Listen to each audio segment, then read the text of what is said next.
Job 1 അധ്യായം 1 മുതൽ 22 വരെയുള്ള വാക്യങ്ങൾ. ഉസ് ദേശത്ത് ജോബ് എന്നൊരാൾ ഉണ്ടായിരുന്നു. തിന്മയിൽ നിന്നാകുന്ന ദൈവഭക്തനായി ജീവിച്ച അവൻ നിഷ്കളങ്കനും നീതിനിഷ്ഠനുമായിരുന്നു. അവന് 7 പുത്രന്മാരും 3 പുത്രിമാരും ഉണ്ടായിരുന്നു. പൗരസ്ത്യദേശത്തെ ഏറ്റവും വലിയ സമ്പന്നനായിരുന്ന അവന് 7000 ആടുകളും 3000 ഒട്ടകങ്ങളും 500 ജോഡി കാളകളും 500 പൊൻകഴുതുകളും എണ്ണമറ്റ ദാസന്മാരുമുണ്ടായിരുന്നു.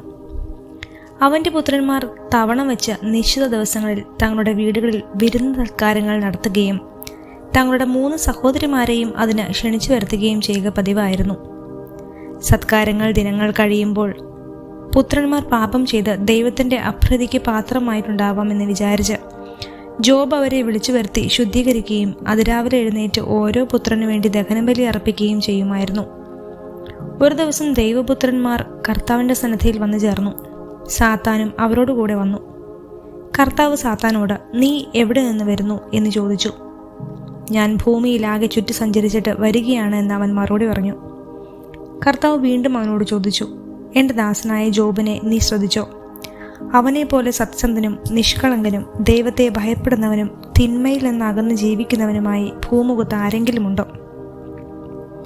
സാത്താൻ ചോദിച്ചു, ജോബ് ദൈവത്തെ ഭയപ്പെടുന്നത് വെറുതെയാണോ?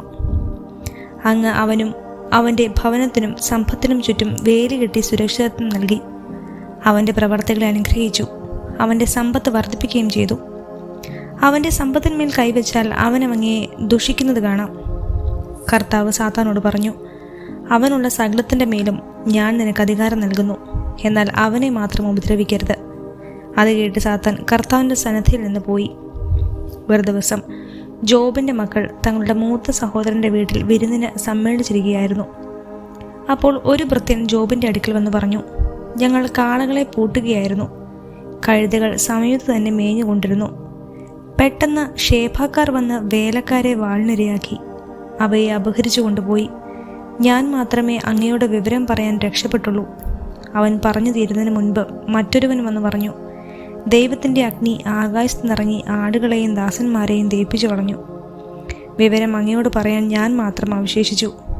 അവൻ പറഞ്ഞു തീരും മുമ്പ് മറ്റൊരുവൻ വന്ന് അറിയിച്ചു, കൽദായർ 3 കൂട്ടമായി വന്ന് വേലക്കാരെ ആക്രമിച്ച് കൊന്നിട്ട് ഒട്ടകങ്ങളെ പിടിച്ചുകൊണ്ടുപോയി. ഇതറിയിക്കാൻ ഞാൻ മാത്രം അവശേഷിച്ചുള്ളൂ.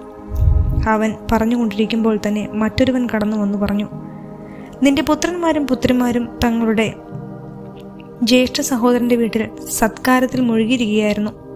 പെട്ടെന്ന് മരുഭൂമിയിൽ നിന്ന് വീശിയ കൊടുങ്കാറ്റ് വീടിൻ്റെ 4 മൂലയ്ക്കും അടിച്ചു. അത് തകർന്നു വീണ് അവർ മരിച്ചുപോയി. ഈ വാർത്ത അറിയിക്കാൻ ഞാൻ മാത്രമേ അവശേഷിച്ചു.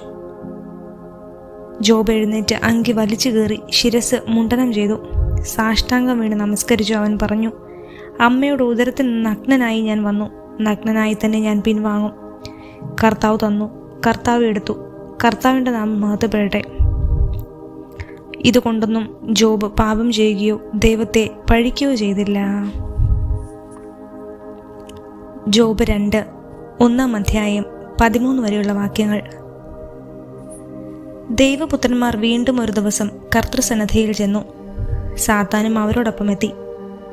കർത്താവ് സാത്താനോട് ചോദിച്ചു, നീ എവിടെ നിന്ന് വരുന്നു? ഞാൻ ഭൂമിയിലാകെ ചുറ്റി സഞ്ചരിച്ചിട്ട് വരികയാണെന്ന് അവൻ പറഞ്ഞു. കർത്താവ് അവനോട് വീണ്ടും ചോദിച്ചു, എൻ്റെ ദാസനായ ജോബിനെ നീ ശ്രദ്ധിച്ചോ?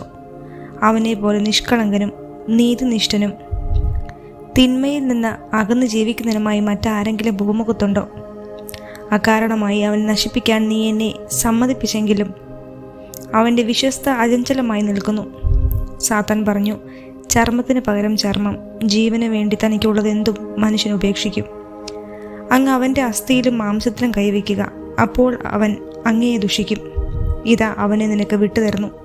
അവൻ്റെ ജീവനിൽ മാത്രം കൈവയ്ക്കരുത്. കർത്താവ് സാത്താനോട് പറഞ്ഞു.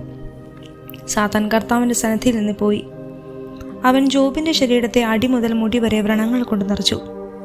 ജോബ് ചാരത്തിലിരുന്ന് ഓട്ട് കഷ്ണം കൊണ്ട് ശരീരം ചുരണ്ടിക്കൊണ്ടിരുന്നു. അപ്പോൾ അവൻ്റെ ഭാര്യ പറഞ്ഞു, ഇനിയും ദൈവഭക്തിയിൽ ഉറച്ചു നിൽക്കുന്നു. ദൈവത്തെ ശപിച്ചിട്ട് മരിക്കുക. ജോബ് ഭാര്യയോട് പറഞ്ഞു, ഭോഷത്വം പറയുന്നോ? ദൈവകരങ്ങളിൽ നിന്ന് നന്മ സ്വീകരിച്ച നാം തിന്മ സ്വീകരിക്കാൻ മടിക്കുകയോ? ഇക്കാര്യങ്ങളിലൊന്നും ജോബ് നാവുകൊണ്ട് പാപം ചെയ്തില്ല. ജോബിന് സംഭവിച്ച അനർത്ഥങ്ങളെക്കുറിച്ച് അറിഞ്ഞ 3 സ്നേഹിതന്മാർ, തേമാന്യനായ എലിഫാസ്, ഷൂഹിനായ ബിൽദാദ്, നമാഥ്യനായ സോഫാർ, ഒരുമിച്ച് അവനോട് സഹതാപം കാണിക്കാനും അവനെ ആശ്വസിപ്പിക്കാനും അവിടെ എത്തി. ദൂരെ വെച്ച് കണ്ടപ്പോൾ അവർ അവനെ തിരിച്ചറിഞ്ഞില്ല. അവർ ഉറക്കെ നിലവിളിച്ചു, വസ്ത്രം കീറി ശിരസിൽ പൂഴി വാരി വിതറി. അവൻ്റെ പീഡകൾ അതികഠിനമെന്ന് കണ്ട ഒരക്ഷരം സംസാരിക്കാനാവാതെ 7 രാവും പകലും അവർ അവനോടൊപ്പം നിലത്തിരുന്നു.